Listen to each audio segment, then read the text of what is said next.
Мен қазір тымық. Есің дұрыс па? Қандай қайрат?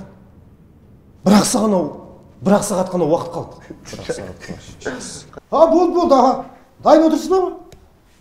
Болды, бара жатыр. Байқын, бос, сен тезірек күтіп отыр, бош. Не өзінше болып тұрсың? Адам сияқты. Ал сен немене өзінше болып тұрсың? Адам сияқты сөйлестір. Не күлесің?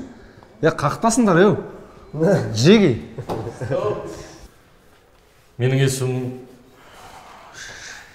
Атымды ұмытып қаламын. Одан да басқа келін тауып аламыз. Назгүлден басқа келін жоқ па? Назгүл. Оған не істеп жүректеріңізді ауыртасыздар? Мен мынау... Енді бұйырмай тұрдан бастайсың, аха. Мен тупить етіп тұрмын. Енді бұйырмай тұр ғой,